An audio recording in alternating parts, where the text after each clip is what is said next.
Welcome back to another video. Today I'm going to be comparing an aluminum mountain bike to a steel mountain bike and what I've learned riding both.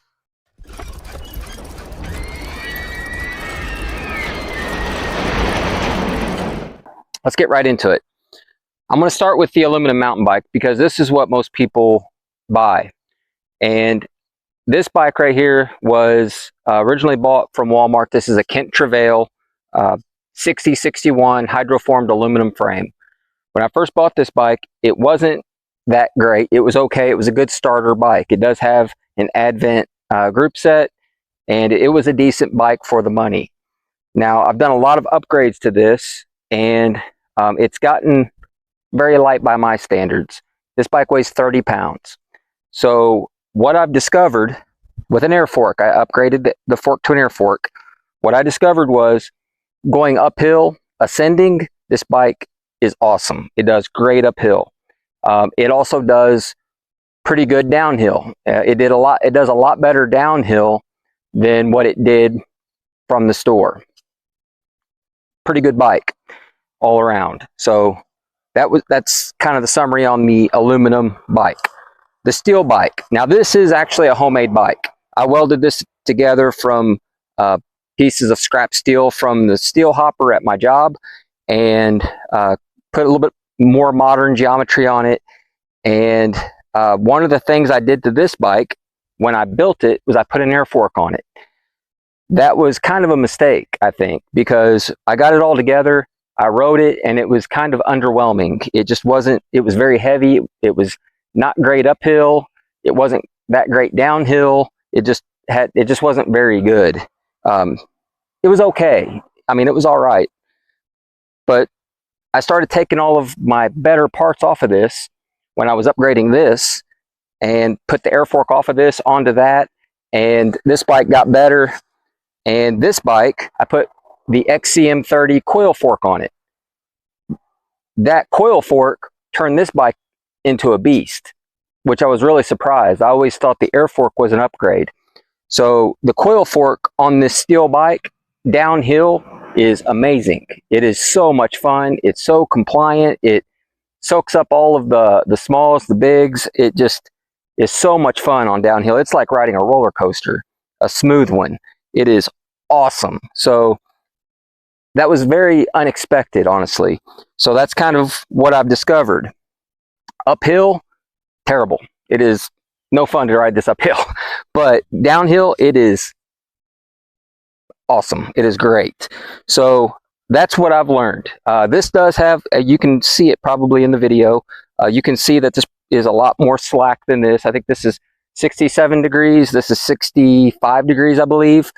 We are kind of going uphill a little bit, so that kind of exaggerates the slackness of this. It's not really as slack as it probably looks. This does have a shorter chainstay than this. I think this one's 17 inches. This one's like 16.5 inches. You know, so this one will be a little bit more stable feeling, which does help, but I don't know that that really affects the suspension on rocks, roots, things like that on the descent as much as just the fork does. So it's not exactly apples to apples. You know, it's not exact geometry matching, but this bike is a lot of fun. You know, you can get into the air really easy with this. You can bunny hop easier with this one. You can do a lot of flicking and popping with this that you wouldn't necessarily do with this. This one is just kind of like put it at the top of a hill and roll down, and it's just so much fun, and it's fast. It's really fast going down the hill.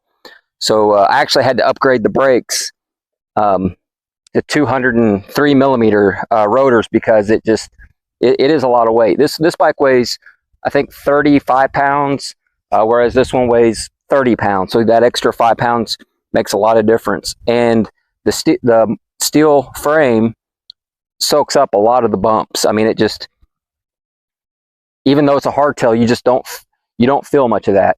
So I just kind of wanted to give my thoughts on aluminum frame against a steel frame and what I've learned riding both of them, upgrading both of them in different directions, and then backtracking on this one a little bit and what works and what kind of didn't work, or I guess wasn't as good as I thought. Air fork on that one. So I wanted to take an extra second to talk about these JG crank arms. Right now these are on Amazon for $29, which is pretty good, and it comes with the arms and the bottom bracket. And this is the Hollowtech style, kind of like the IXF. It's like a budget IXF. So I bought this one, and I've got another one on order. It is taking a little bit of time to get here, but I was kind of surprised at how cheap these were. And I'll put a link in the description if anybody's looking for a I know the IXFs have gotten pretty expensive, so if anybody's looking for a kind of an IXF or Hollowtech clone that is a little bit on the cheaper side, $29, definitely check that out. So yeah, that's this video. If you like what you're watching here, if you're into bikes, if you're into campers, definitely subscribe. Currently I'm working on a recumbent build, turning a wheelchair into a recumbent. That's been a pretty fun build so far.